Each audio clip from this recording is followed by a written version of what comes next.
à la supervision financière qui était établie par la Commission. Dziękuję. Zieloni, Wolne Przymierze Europejskie. Je vous remercie. Pour le groupe des Verts, je donne la parole à M. Cohn-Bendit. Président, chers collègues, je vais continuer un peu dans cette direction qu'a développée Guy Verhofstadt. Il est évident que pendant 4 mois, on a tergiversé. Il est évident qu'on s'est trompé. Il est évident qu'en tergiversant, on a donné une dynamique au marché et à la spéculation. Au moins que ceux qui sont responsables au Conseil le disent. Ils disent on est fautifs. C'est nous, c'est de notre faute. Madame Merkel, Monsieur Sarkozy, je ne sais pas comment ils s'appellent et je ne sais pas ce qu'ils font dans la vie, mais tout le monde pouvait lire ça dans les journaux que c'était à faire tout de suite. Premièrement. Deuxièmement, je voudrais quand même qu'on comprenne une chose. Ce que doit faire le gouvernement Papandréou est une chose presque impossible. Et que je demande à l'ECOFIN, aux chefs de gouvernement, de réfléchir que eux, chez eux, ils sont incapables de mettre des réformes sur pied. Combien de temps la France a besoin pour réformer les retraites? Combien de temps l'Allemagne a besoin pour faire des retraites? Et maintenant, on demande à Papandréou, en 3 mois, tu changes tout. Vous êtes complètement fous. Et la preuve, c'est ce qui se passe en Grèce. On ne donne pas à la Grèce, à M. Papandréou, le temps de trouver un consensus en Grèce, de trouver un consensus. Il n'y a pas d'identification en Grèce avec l'État. C'est chacun pour soi.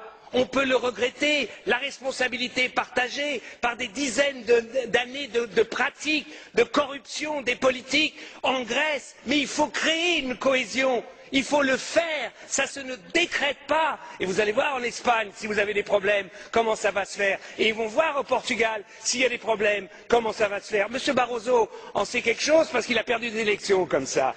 Donc, non, il n'a jamais perdu l'élection. Je veux dire par là que nous devons avoir un sens de la responsabilité. Et nous ne devons pas demander l'impossible. Moi, j'ai l'impression, il y a un temps, on entendait I want my money back. J'ai l'impression qu'au gouvernement, maintenant, on dit I want to make money on the back of the Greece. Parce que c'est ça aussi, quand on emprunte à 1,5 ou 3% et qu'on donne à la Grèce à 3, à 5 ou 6%, on fait de l'argent sur le dos de la Grèce. C'est intolérable. Et puis alors, l'Europe peut prendre des initiatives. Guy Verhofstadt a raison quand il a parlé d'un fonds monétaire européen, d'un fonds d'investissement et de solidarité pour lever un emprunt européen. Il faut changer les traités. Eh bien, ici, camarades, ici, dans ce Parlement, nous avons la possibilité de prendre une initiative pour changer les traités. N'attendons pas le Conseil, ils sont incapables de décider. Prenons l'initiative, une initiative commune de ce Parlement pour changer les traités, pour qu'enfin il y ait un fonds monétaire européen qui puisse justement s'attaquer à la spéculation. Nous pouvons le faire, yes we can. Let's do it. Et maintenant je voudrais dire autre chose sur le pilotage de ce qui se passe en Grèce.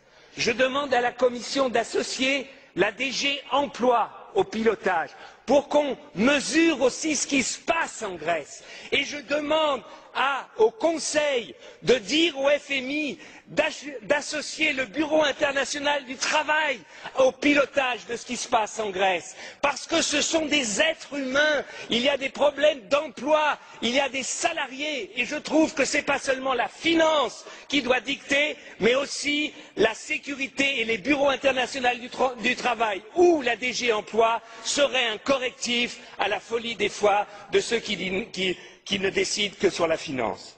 Et puis, un dernier point. Il y a une possibilité d'aider le budget grec. Simple. C'est de prendre une initiative, l'Union européenne, pour le désarmement dans la région.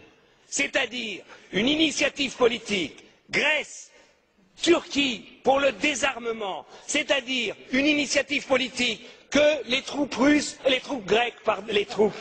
turques, se retirent de Chypre Nord, qu'il y ait un désarmement. Je dis une chose, on est quand même hypocrite. Ces derniers mois, la France a vendu 6 frégates à la Grèce pour 2,5 milliards, des hélicoptères pour plus de 400 millions, des Rafales, un Rafale à 100 millions. Là, malheureusement, mon espionnage ne m'a pas permis de dire si c'est 10 ou 20 ou 30 Rafales. Ça fait presque 3 milliards. Et puis il y a l'Allemagne a vendu 6 sous-marins dans les prochaines années à la Grèce il y a quelques mois. Ça fait 1 milliard. Mais on est complètement hypocrite. On leur donne de l'argent pour acheter nos armes. Je demande à la Commission de faire un rapport ici au Parlement européen et au Conseil sur toute la vente d'armes des Européens aux Grecs et aux Turcs ces dernières années. Qu'au moins il y ait transparence, qu'on le sache. Eh bien, je vous dis que si on agissait en manière responsable, assurons à la Grèce l'intégrité de leur territoire. Les Grecs ont 100 000 soldats. Plus de 100 000, l'Allemagne en a 200 000. C'est complètement aberrant, un pays qui a 11 millions d'habitants a 100 000 soldats. Demandons cela à la Grèce, c'est peut-être plus efficace que de baisser les salaires de quelqu'un qui gagne 1 000 €. Voilà ce que je demande à la Commission, d'être un peu juste. Dziękuję panu za wypowiedź.